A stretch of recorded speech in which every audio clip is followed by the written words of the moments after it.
Hello, everyone. My name is Huanle Xu. I am an assistant professor from University of Macau. Today, my presentation topic is multi-resource scheduling with task cloning in heterogeneous clusters. This is joint work with Professor Liu Yang and Professor Wen Chonglao. Before going to design details of our system, we first introduce some background. Cloud computing has emerged as an important paradigm to support large-scale data analytics. Under such computing paradigm, a job usually consists of many small tasks that have complex dependencies. One key observation from today's production clusters is that jobs or applications have very diverse resource demands and processing times. First, tasks from a job usually require multi-dimensional resource to run. And this resource requirement is in the form of containers.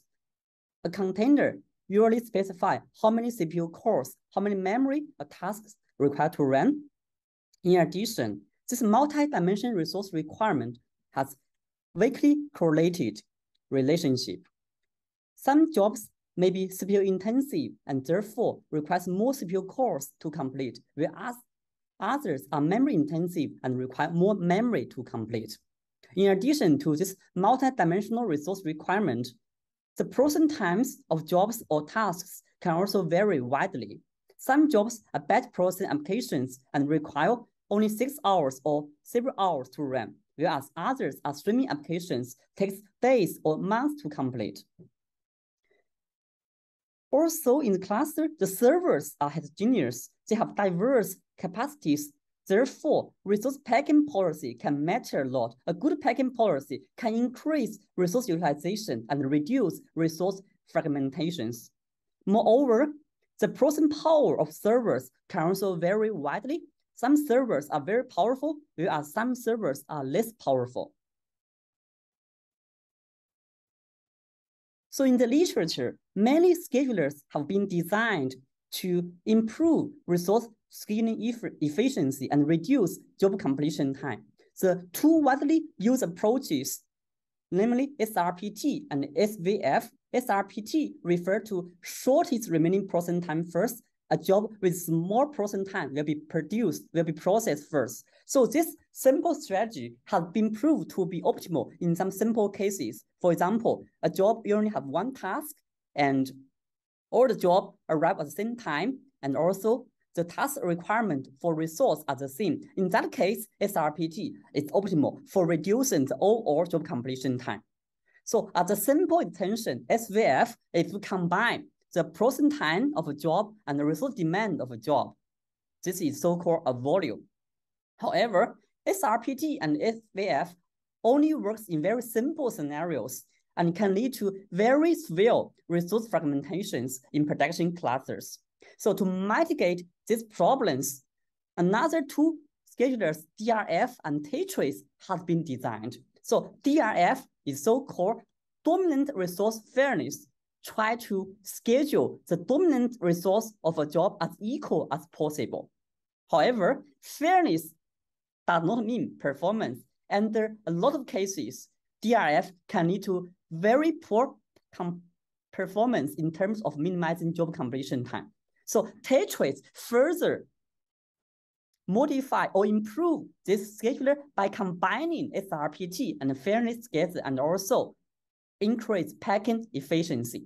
However, Tetris is still heuristic-based. This is no performance guarantee. Later on, we will demonstrate one simple example to show how Tetris can perform poorly in some cases. Another key observation from today's production clusters is that straggler is a norm rather than exception. So straggler refers to those tasks which run much slower than others in the same job phase. See, for example, a MapReduce job has two phases, map phase and reduce phase. For map phase, all tasks have the same input data size and also the same processing logic. If everything goes properly, the completion time or execution time of tasks in the map phase should be the same. However, the analysis from Google production clusters shows that the completion time of tasks within the same phase can vary substantially. Some tasks even require 20 times longer to complete than other tasks in the same phase. Moreover, more than 80% of job phases have stragglers, and more than 30% of job phases have the fraction of stragglers more than 25%. So how does straggler come from? There are main three reasons. The first reason is data locality issue, which means computation process and input data of the same task not collocate in the same machine. Therefore, the computation process need to fetch data through network. This will cause network congestion. Another problem is because today's cloud computing or production clusters usually collocate many computation processes on the same physical machine, and therefore resource contention can lead to these stragglers. The third reason is some software bugs or some disk failures or hardware component failures will lead to stragglers. Stragglers can significantly delay the completion time of a job or job phase. So to mitigate stragglers, redundancy has been introduced. Redundancy, which means the cluster scheduler will schedule extra copies of a task on available servers. There are two different approaches. The first one is cloning. So cloning is very simple. This is a proactive approach. It will launch extra copies with the initial task when a task is first scheduled. So this is no monitoring. Another approach is so-called speculative execution. So this approach needs to monitor progress of a task. Only it detects a task will become a straggler. It will then make an extra copy for the task to mitigate this kind of straggler problem. So whenever a result of the first copy comes out, other copies will be killed to make room of resources. So in the literature, many different cloning and speculative execution approaches have been designed. However, they are tailored for application frameworks like for MapReduce and Spark. There is no analysis or algorithm design about how to combine straggler mitigation technologies with multi-dimensional resource scheduling. So this motivates our design of DollyMP. DollyMP is implemented under Hadoop YARN with real deployments, and it combines multi-resource packing with task cloning. Why? With cloning here, because cloning does not need to monitor progress of each task, and therefore the system is more scalable. To the best of our knowledge, DollyMP is the first multi-resource scheduler to coordinate job scheduling with task cloning and can mitigate stragglers in heterogeneous clusters. Moreover, DollyMP can provide theoretical performance guarantee under simple settings.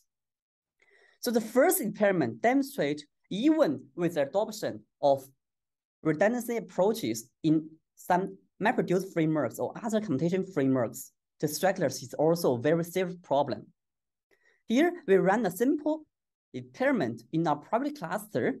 So under the default Hadoop scheduler, so-called capacity scheduler, we repeat the running of the same job for 80 times. So among these 80 times of running, the job completion time can vary a lot. However, under our design of DollyMP, actually, the variance will reduce significantly, and also the average completion time will also be speed up a lot. So this demonstrates the importance of using cloning in a cluster design. In addition to cloning approach, scheduling policy also plays an important role. So in this example, we use 3 jobs, and the first case we use tetrade scheduler, which maximize packing efficiency and also try to trade off between packing efficiency and job completion time. So it will schedule the job with the largest resource demand and also the largest execution time.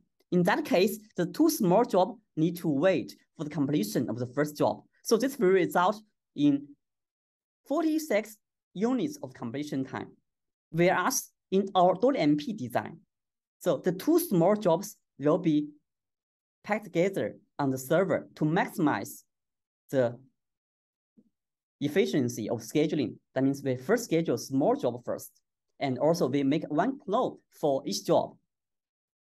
After the 2 jobs finish, we will schedule the first job. In that case, we only require 28 units time to complete. So comparing to tetrate scheduler, this will reduce the overall job completion time by 40%. So these two examples demonstrate combining cloning and efficient job scheduling will be important for today's big data analytic frameworks or even in cloud computing environment. So we proceed to introduce the analytic model under dual MP. So under dual MP, each job J is represented by a DAG graph. So in this graph, each node represents a phase. So this phase dependency can be arbitrary. And in each phase, there are multiple small tasks that can be parallelized, which means the tasks within the same phase can be executed in parallel, and they have the same resource demand. So to modeling this structural problem, we assume the processing time of tasks in the same phase is a random variable, and we assume the mean and variance of this processing time will be known as priori information. So cloning can help to speed up the completion time of a task to mitigate straggler problems. Under cloning, we introduce a speed up function, hjk of R.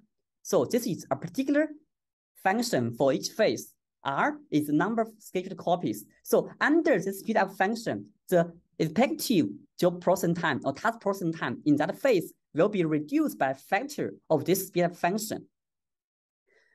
In very simple example, for Pareto distribution, if the task execution time follows Pareto distribution, actually we can have a closed form expression for speed up function.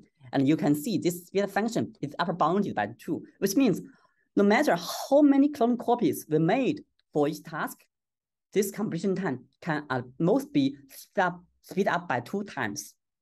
So this speed up function can also model heterogeneous servers with different processing capabilities. So a task will run faster in some servers, whereas a task will run slower on other servers. So this speed up function can also capture that kind of heterogeneity. So the optimization objective of dual MP is to minimize the overall job completion time, but determine when to schedule a task and how many copies or clone copies for each task should be made upon a task scheduling. The first design principle behind dual MP is that we need to clone a small number of copies for each task. To demonstrate this idea, we construct a simple example. In this example, we have n jobs, and each job has one single task, and each task have the same processing time, same speed up function, whereas the resource demand of jobs will be different. For job J, it asks for 1 divided by 2 to power J resources. This is normalized resource, and the server will only have one server of capacity 1. The first game is that the cloning will only be made for the last job, because if we summation all the resource demand, it will be 1 minus 1 divided by 2 to power n. So we have 1 copy can be made for the last job. In that case, the completion time, overall completion time also denoted by the flow time, it's equal to n minus 1 plus 1 divided by h of 2. So this is the completion time of the last job, and other jobs have completion time of 1. The second scheme is another extreme. We try to schedule as many copies or many clone copies for each job as possible. More specifically, we schedule 2 to power j copies for each job, and also we follow the principle of smallest volume first. That means we schedule small job first. Job n will be scheduled first. In this case, the total flow time or completion time of all jobs will be summation from j equal to 1 to n j divided by h of 2 to the power j. The third scheme sits in the middle. We schedule 2 copies for each job, and also we follow the smallest volume first principle. That means small job will be processed first. In that case, we have a total completion time of n plus 1 divided by h of 2. It can be easily verified that scheme 3 has the smallest completion time, whereas scheme 2 has largest completion time. So which means scheduling a small number of copies for each task is more suitable, and also cloning is efficient only when there are extra resources. This is the first principle behind Dolly MP. So another principle behind Dolly MP is to formulate multi-dimensional resource demand with a single resource demand. So we adopt the idea from DRF to represent this multi-resource demand with a single resource. This is the matching between the CPU resource and the memory resource. The key design behind Dolly MP is to combine Srpt and Svf to solve knapsack problems. So Srpt is to minimize waiting time. Svf actually is try to maximize packing efficiency, try to pack as many jobs as possible. So the algorithm is as follows. We first construct a candidate set. This candidate set is the job with small processing time. So among these small processing time jobs, we then try to pack as many jobs as possible onto one machine using this knapsack optimization problems. So the knapsack optimization problem, the weight is the job volume and the profit is 1. So this problem can be easily solved in polynomial time. Based on the design principles, we actually designed Dolly MP. So Dolly MP to handle multiple phases, and each phase have multiple small tasks. So we introduce another 2 notations, so-called effective job processing time and effective job volume. So effective job processing time is the largest or critical path along the DAG graph, and each phase we combine the mean and also variance of the task processing time. The principle or idea is that we prefer tasks with small variance. So this is the definition of effective job processing time. And this is the definition of job volume, so-called effective job volume. We sum up all the tasks, and each task will have the mean and variance of processing time multiplied by the job resource demand or task resource demand. So this is extension from single task and single machine case to more general cases. So we solve the knapsack optimization problem when the job arrives to the cluster to determine the scheduling priority of different jobs. So this problem can have very small overhead and can yield better scalability. We also prove a simple theorem to demonstrate the efficiency of such solution. So Dolly MP is 2 plus epsilon capacity, the order of 1 divided by epsilon capacity for minimizing the overall job completion time when there's only one server. So this is the first result to prove the overall completion time under multi-resource scheduling with task cloning case. Because we construct a candidate job set. So in that job set, the jobs have similar priority to be scheduled.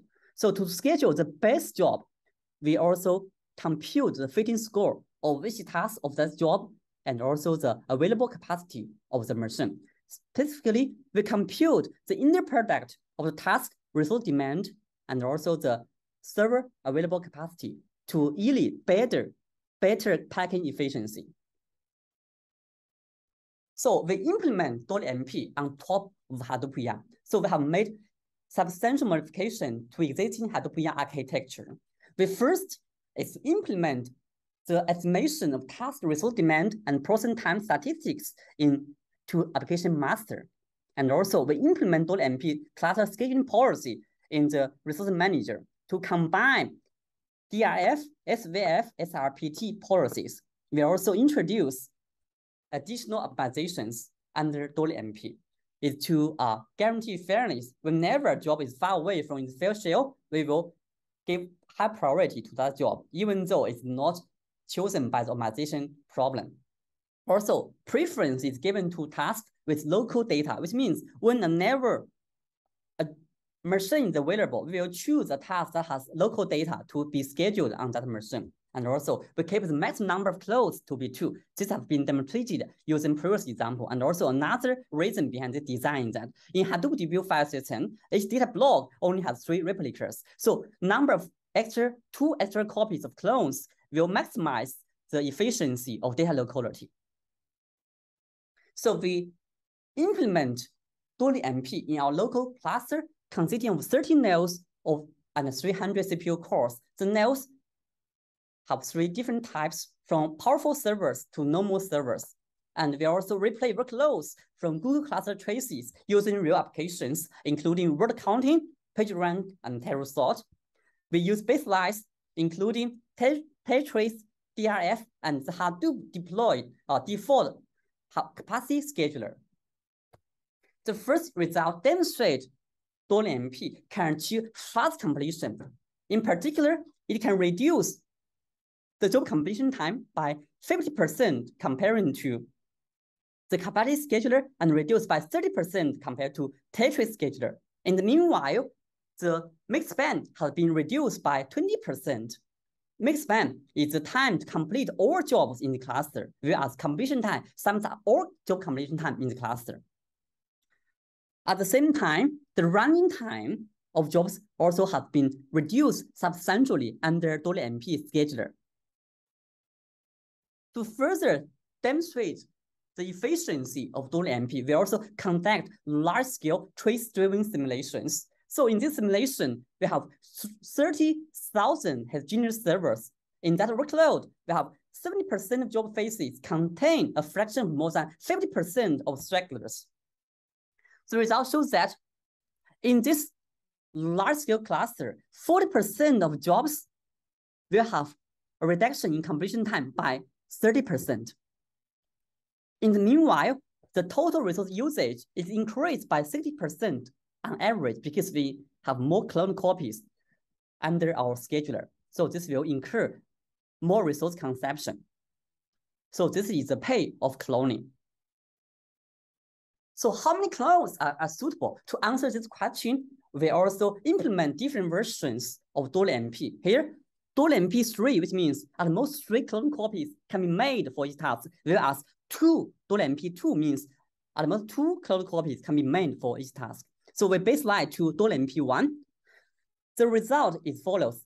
2 clones can have more than 30% of jobs to reduce job flow time or job completion time by 20% compared to DolMP with only 1 clone copy. However, if we further increase 2 clone copy to 3 clone copy, the improvement is very marginal. However, the resource consumption is non-negligible. So 2 clone copies is most suitable for a lightly loaded cluster. We also evaluate DolMP under different cluster loading conditions. We change the number of machines in the cluster using the same workload. If the workloading conditions have been increased by 80 times, actually, DolMP can perform even better. In this case, DolMP can reduce job completion time by 70% compared to DRF scheduler, which is more significant than the lightly loaded cases. In 4 here, because this is the performance of improvement is the worst, because in that time we need to trade off between cloning efficiency and job completion time. So what is the gain from cloning? Cloning can help to reduce the processing time of some tasks of some stragglers, but it also use more resources, can delay the scheduling of other tasks. So we want to answer the question, even under heavily loaded clusters, whether cloning can help or not. The result is yes. Actually, in highly loaded clusters, the cloning can also lead to reduction in completion time by 10% on average, and more than 30% of jobs can have benefit using cloning in heavily loaded cluster, whereas cloning can only consume 2% of extra resources. So this demonstrates by combining job scheduling and task cloning, actually DolMP can make the most use of resources in production clusters. That's why it's important to design job cloning and job scheduling together to yield the most and best performance. That's all for my presentation. Thank you.